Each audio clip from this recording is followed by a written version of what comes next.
Yeah,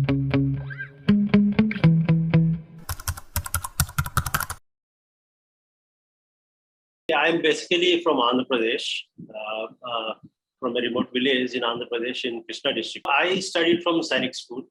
My father, being an ex-serviceman, he was in he served in armed forces. So with that inclination, he got me through to Sainikschool. I studied in Sainikschool. So once I was in Sainikschool, I have decided to be an army officer. So after my 12th, I've applied for National Defense Academy. I've cleared my written exam and my interview also. Interview is called as Services Selection Board in Armed Forces, where the interview is for 4 or 5 days, not for half an hour. But unfortunately, there was a problem with my ear that time. So I was temporarily medically unfit. So I applied for the Air Force. So they couldn't take me in. So once I missed the bus, Armed Forces bus, so I've decided the next best thing for me is I should become a civil servant. So with that goal, I've chosen my studies. I did my undergraduate in agriculture. Then I did my MSc with a scholarship in Karnataka. Then I was doing my PhD from Indian Council of Agricultural Research in Delhi. When I got through the civil services, and I've chosen IRS as my career, and that was in 2009. So since 2009, I'm in IRS. Yeah, for all these services, there's a common exam, which we call the civil services exam. So after your undergraduate degree, you have to take this exam. So the basic degree required is in any undergraduate degree. Undergraduate of any course, in any field, even chartered accountants, everybody is eligible. Anybody can take the exam, and based on their aptitude and the rank, they can choose a service, particular service. So it could be IAS, it could be IPS, it could be IRS, it could be foreign service, it could be audit services, and it could be railway services also. There are around 20 to 25 services. Based on his rank, he will be allotted one of the services. So IRS was my second option because I always had an inclination towards law. So I was allotted IRS. My choice of IRS was above in even IFS and IPS. It's quite tough because the number of vacancies in a year could be around 500 to 600. But you have around 5 to 6 lakh serious candidates giving the exam. That's why we say while preparing for civil services, it's like a 5-year plan. So once you are into it, you have to give 5 years of your life, at least. If you can make it within 2-3 years, it's fine.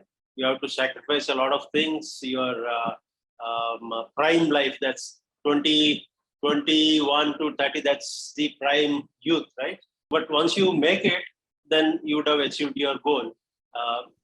In my case, I was very clear that I have to get into civil services.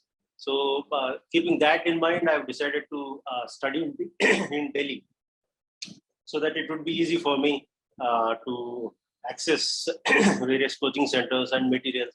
And you have a lot of competition there. So that's how after my master's in agriculture, I appeared for Indian Council of Agricultural Research entrance exam. And in my PhD entrance, I got the first rank in my department. So that's how I got into IRA, Indian Agricultural Research Institute, which we commonly call as KUSA Institute. So I studied there. While doing my PhD, I have parallelly prepared for my civil services exam. In my second year of PhD, I got through my civils. So I had to discontinue my PhD and get into civil services. I think entire PhD period, I think I also given nearly 2 to 3 years of my youth for preparation, and I got through in my third attempt. So first attempt was, I've given it when I was in my MSc, which was not a serious attempt. Then when I reached Delhi, I've sat on that, and I've decided I have to make it. And I've given a serious 2 years preparation. And one thing I can tell you, since I was doing my PhD, I didn't have enough time to attend any coaching classes. So I did not take any coaching, but I have had access to material from every coaching center because I have a lot of my friends who have attended. And of course, availability of material is not difficult. In present times, of course, everything is available online. During our time, it was not so developed. Online things are not so developed. I was doing my Ph.D. in biotechnology, but still one of my options was agriculture. And the other option was public administration, because I The moment I started studying public administration, I fell in love with that subject. I loved it more than my core subject, agriculture. So that's how I entered into public administration field. It's always good to have a backup plan. See, I was doing my PhD. That itself was my backup plan. Even if I had not got through the civil services, I would have completed my PhD. I would have gone abroad to do my postdoctoral. I have made the arrangements also. But I'll tell you, having a backup is one thing. It gives you security, a sense of security. But without any backup, if you are in the field, so if somebody throws you in the waters, you have to learn swimming. So that kind of thing, if you don't have any backup, so you have to, your life depends on that, right? Depends on the target. That is the advantage of not having a backup. But as I said, since the competition is huge, very steep, the vacancies available are too less. It's always good to have a backup plan, but don't rely too much on your backup plan. Otherwise, it will dilute the journey towards your goal. So you have to be careful. Civil services is a very, very inclusive exam, I would say. You have almost all the options. You can choose any subject you like. You can choose the subject where you have done your undergraduation. You can choose a subject which is nowhere related to you. Like I did my undergraduation in agriculture, but one of my options. So that time we used to have two options. Now it's only one option. So you could be an history student. You can choose a social as your option. You can be a civil engineering student. You can choose public administration as your option, or you can choose your own civil engineering as an option. So it's so inclusive. For a chartered accountant, he also can choose anything. He has finance, economics, accounting, or he can come to general art subjects, social sciences subjects, sociology, public administration, psychology, or anything. You can choose any language, like you can take Hindi as your language, Telugu, Malayalam, Punjabi, Bengali. You can choose any option. Anybody can prepare for the exam. Anybody can give it. So initially, the IRS officers are all the civil servants together. They have one 3 months foundation course. That's generally done in Missouri. Or when the batch is too big, sometimes the batch is divided into 2-3 groups. One group is trained at Missouri, one group in Hyderabad, one group sometimes in Bhopal. So this is called as foundation course, where officers belonging to all the services are brought together and they're trained together. It's a general training where you are taught about the polity, public administration, economics, bit of history, culture, heritage of the country, and other things related to the country, and generally etiquette, values, customs, everything. So after this 3-month period, all the IRS officers are called to Nagpur. We have the National Academy of Direct Taxes in Nagpur, where all the IRS officers who are placed in the Income Tax Department, so who deal with the direct taxes. So they are trained in Nagpur. And the IRS officers who deal with indirect taxes, earlier they had their training academy in Faridabad. Now they have opened a new academy in Hindupur. So we have a 16 months long training, which we call departmental training, where the IRS officers are taught from the basics, starting from the debit credit in accounting. So entire accounting is taught. Then a few subjects of law, again the constitution, then certain economics, a bit of economics. It was not tough for me because I was always good in mathematics and science. So it was not tough for me. But yes, for some people, initially for a few months, it's really tough to catch up with the basic concepts. But since it's a long training, 16 months training, where they're taught like an accounting student in college, and IRS takes training very seriously when compared to with all other civil services. The training of IRS officers is considered as one of the toughest, at least mentally. And the officers trainees have to clear the exam also. There are many exams during that period, and if they don't clear the exam, their allotment of IRS will be cancelled, and it happened to many officers. Then the real life skills like the training about the functions or the how an officer is supposed to behave or work, and what is he supposed to do in the field once he reaches the field, the practical part. and a bit of forensic science these days, because a lot of officers are also posted in investigation. Then, of course, it's like a college where you have all other things, the sports and everything is there, but a lot of time is concentrated on your core subjects, like taxation, accounting, and law. So once we complete the 16-month training, then officers are posted across the country. So I was posted according to my option in Hyderabad. So I served in Hyderabad for the first 6-7 years of my career. Then in Hyderabad, I wanted to work.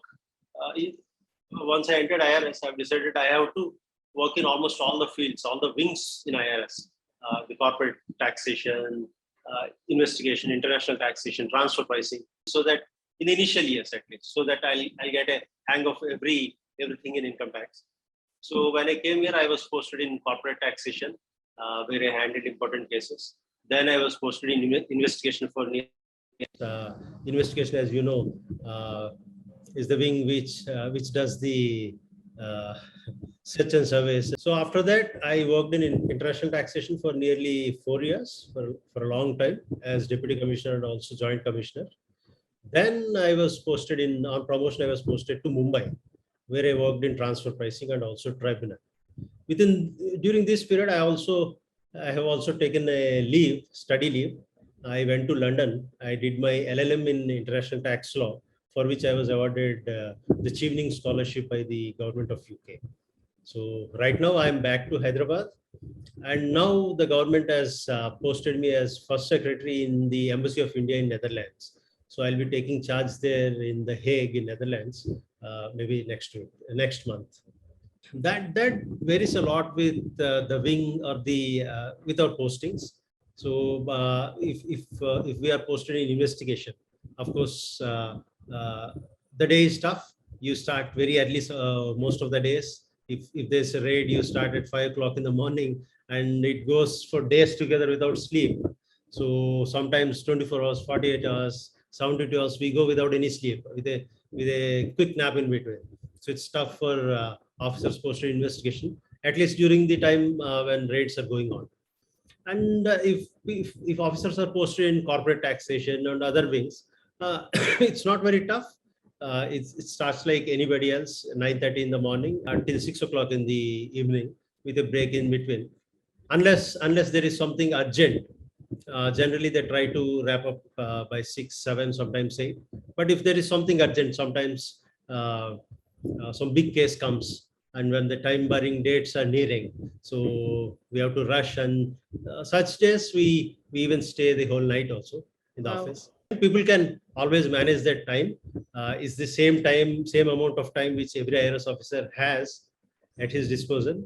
So it's how you manage your time. So time management is important here too. So if you can manage well, you can have a good time.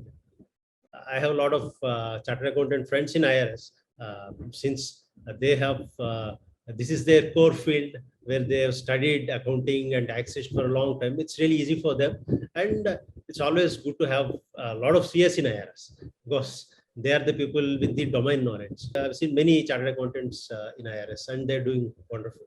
Chartered accountants, company secretaries, CAs, students of accounting, finance, economics, mathematics and statistics too. So people from these fields should prefer IRS, and IRS is better off with people from such domain knowledge, Not just to finance professionals, but any professional. Generally, most of the professionals, or all the professions are jobs with high intellectual capabilities, right? They're not like general employees where they get into a job and work in that field for 30 years, 20 years, retire. They apply a lot of their mind, where they have to learn new things every day, right? So there is no end for learning for any professional, right? Be it a chartered accountant, a doctor, engineer, architect. These are all professional fields, lawyer, where they have to keep on learning. The day you stop learning, you're dead in your profession. It can be without any degrees. Do small trainings, keep on reading, but keep on enhancing your knowledge. See, for an IRS officer, if he is recruited through civil services, the first posting which he would be starting with is an assistant commissioner, right? Assistant Commissioner of Income Tax. So as time progresses in his career, he will be promoted as deputy commissioner, joint commissioner, additional commissioner, then commissioner. And then some people go on to become chief commissioners, and some even go to the board, Central Board of Direct Taxes. And if you perform well in your career, you can always aspire to become a member of the board, which is equal to the Secretary to Government of India rank, right? So this is the career progression within the department. But IRS officers are not limited to just Income Tax Department. IRS officers are also posted on deputation to Enforcement Directorate, CBI, Central Economic Intelligence Bureau, Competition Commission of India. Many IRS officers go on deputation and work in the state governments. And many of them work in the central ministries as Deputy Secretary, Director, Joint Secretary, Additional Secretary, and Secretary. And after retirement, we have seen many IRS officers becoming election commissioner, chief election commissioner, some of them becoming the members of UPSC, Union Public Service Commission. Some IRS officers also work in embassies abroad. We have a couple of, some 8 embassies where we have the post of Income Tax Overseas Unit. So I'm right now posted in Income Tax Overseas Unit in The Hague, Netherlands. So some IRS officers also work in embassies abroad. So the field is vast for an IRS officer. He need not be limited by his core department, that's Income Tax Department. He can go outside of it and work. Some of them work in PSUs also as board members, CFOs, CEOs in public sector undertakings. So in an IRS officer, I would say the sky is the limit. In the embassy, there are many subjects which an embassy deals with. The political section is there, then economics and trade, then the student affairs, consular affairs, the issue of passport and other things, then media, publication and all. One of the critical and important wing of an embassy is the trade and commercial, where they handle the bilateral trade between India and that country, where they try to promote investment from that country into India and also facilitate investment from India in that country, and also promote the bilateral trade. So right now, I'll be given the subject of economic and commercial. I'll be the first secretary economic and commercial in Netherlands, where I'll be handling all the trade-related issues, commerce-related issues, and of course, taxation is a part of the business as such. So I'll be, my job is to promote Indian exports there and also promote investments from Netherlands into India. That's the primary function, and to promote the bilateral trade between these two countries.